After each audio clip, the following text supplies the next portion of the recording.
തേങ്ങാപ്പാൽ രസം കഴിച്ചിട്ടുണ്ടോ? തമിഴ്നാട്ടിലെ പൊള്ളാച്ചിയാണ് ഇതിൻ്റെ ഉത്ഭവമെങ്കിലും ഇന്ന് വേൾഡ് ഫേമസ് ആണ്. വെറുതെ ഒരു സൂപ്പായിട്ട് കഴിച്ചാലും ചോറിൻ്റെ കൂടെ കഴിച്ചാലും വയറിന് നല്ലൊരു സുഖം തരുന്ന ഈ രസം എങ്ങനെ ഉണ്ടാക്കുന്നത് നോക്കാം. നമസ്തേ, ഞാൻ ധന്യ. ഇത് വെജ് കേരള. എല്ലാ പുതിയ സബ്സ്ക്രൈബേഴ്സിനും വെൽക്കം. ഇനി ആരെങ്കിലും സബ്സ്ക്രൈബ് ചെയ്യാൻ വിട്ടുപോയിട്ടുണ്ടെങ്കിൽ സബ്സ്ക്രൈബ് ബട്ടണും കൂടെ ആ ബെൽ ബട്ടണും ഒന്ന് അമർത്തിക്കോളൂ. എന്നാലേ ഞാൻ വീഡിയോസ് അപ്ലോഡ് ചെയ്യുമ്പോൾ നിങ്ങൾക്ക് നോട്ടിഫിക്കേഷൻ കിട്ടുള്ളൂ. പിന്നെ ലൈക്കും കമൻറ്റും ഷെയറും മറക്കല്ലേ. ഈ തേങ്ങാപ്പാൽ രസത്തിലേക്ക് ഉപയോഗിക്കുന്ന തേങ്ങാപ്പാലിൻ്റെ അളവ് തന്നെ ആദ്യം പറയാം. 1 കപ്പ് കട്ടിപ്പാല്, ഒന്നാം പാല്. 2 കപ്പ്, 2 മുതൽ 3 കപ്പ് വരെ ഉപയോഗിക്കാം, രണ്ടാം പാല് എടുത്തിട്ടുണ്ട്. ഇതിൻ്റെ കൂടെ തന്നെ 2 മീഡിയം ടു ലാർജ് സൈസിലുള്ള പഴുത്ത തക്കാളി എടുത്തിട്ടുണ്ട്. അതൊന്ന് റഫ്ലി ചോപ്പ് ചെയ്തെടുത്തിട്ടുണ്ട്. തക്കാളിയുടെ കൂടെ മഞ്ഞൾപ്പൊടി ഒരു 1/4 ടീസ്പൂണും ചുവന്ന മുളക് പൊടി ഒരു 1/4 ടീസ്പൂണും എടുത്തിട്ടുണ്ട്. അത് രണ്ടും കൂടി ഒരുമിച്ച് മിക്സ് ചെയ്ത് ഒന്ന് നന്നായിട്ട് ഉടച്ചു വയ്ക്കുക. കൈകൊണ്ട് നന്നായിട്ട് ഉടച്ചു വയ്ക്കാം. ഇതുപോലെ. രസം ഉണ്ടാക്കാൻ തുടങ്ങുന്നതിന് മുന്നേ നമുക്ക് പ്രിപ്പയർ ചെയ്ത് വെക്കേണ്ട ഒരു മസാല കൂട്ടുണ്ട്.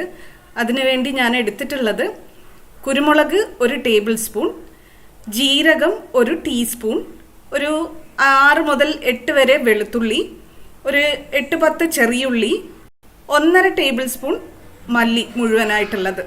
ഇത്രയും നമുക്ക് നന്നായിട്ട് ചതച്ചെടുക്കണം. ഇതേപോലെ. ഇതിൻ്റെ കൂടെ തന്നെ ഒരു ചെറിയ നാരങ്ങ വലുപ്പത്തിലുള്ള പുളി ചൂടുവെള്ളത്തിൽ ഇട്ട് വെച്ചിട്ടുണ്ട്.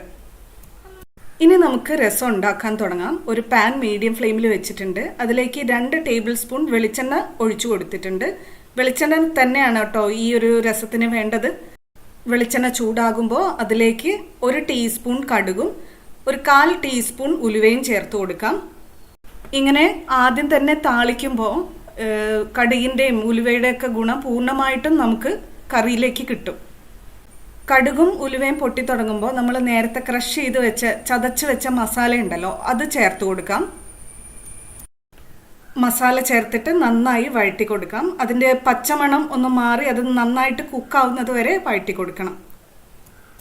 മസാല ഒന്ന് നന്നായിട്ട് കുക്കായി കഴിഞ്ഞാൽ അതിലേക്ക് ഒരു 3 മുതൽ 4 വറ്റൽമുളകും ഒരു 2 തണ്ട് കറിവേപ്പിലയും ചേർത്ത് കൊടുക്കാം. എന്നിട്ട് ഒരു 8 മുതൽ 10 സെക്കൻഡ് നേരം ഒന്ന് വഴറ്റി കൊടുത്താൽ മതി. അത്രയും നേരം കഴിഞ്ഞാൽ നമ്മൾ ഇതിലേക്ക് അടുത്തതായി ചേർക്കുന്നത് പുളിവെള്ളമാണ്. നമ്മൾ നേരത്തെ കുതിർത്ത് വെച്ചത്. ഈ പുളി എടുക്കുമ്പോൾ നിങ്ങളുടെ ഇഷ്ടത്തിനനുസരിച്ചുള്ള ലെവലിന് എടുക്കുക കേട്ടോ.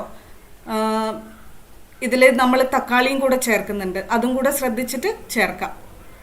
നമ്മൾ നേരത്തെ പ്രിപ്പയർ ചെയ്ത് വെച്ച തക്കാളിയും കൂടെ പുളിവെള്ളത്തിൻ്റെ കൂടെ തന്നെ ചേർക്കാം. ഒരു 1/4 കപ്പ് മുതൽ 1/2 കപ്പ് വരെ വെള്ളം കൂടെ ഇവിടെ ചേർത്ത് കൊടുക്കാം.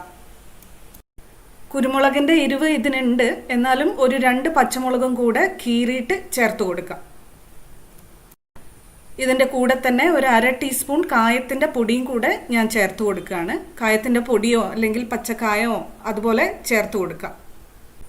നല്ലൊരു സ്വാദാണ് കേട്ടോ ഈ രസത്തിന്. ഉപ്പേരി പോലും വേണ്ട ചോറിൻ്റെ കൂടെ, ഇത് മാത്രം മതി.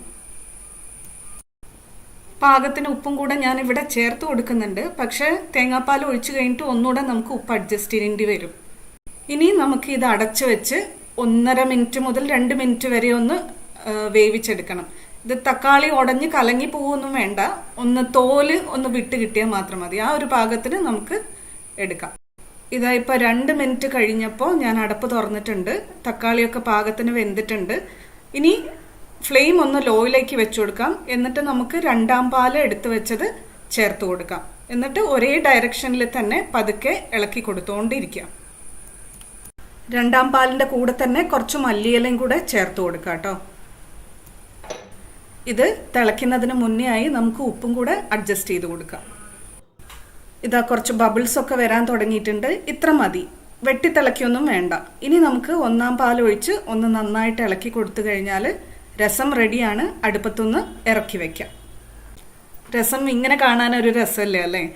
താളിക്കുന്ന ഭാഗം, കടുക് ഉലുവയൊക്കെ വറ്റൽമുളകും ഒക്കെ താളിക്കുന്ന ഭാഗം ലാസ്റ്റിലേക്ക് മാറ്റിയാൽ മതി. അപ്പം മേലെ കാണാനൊരു ഭംഗി ഉണ്ടാവും.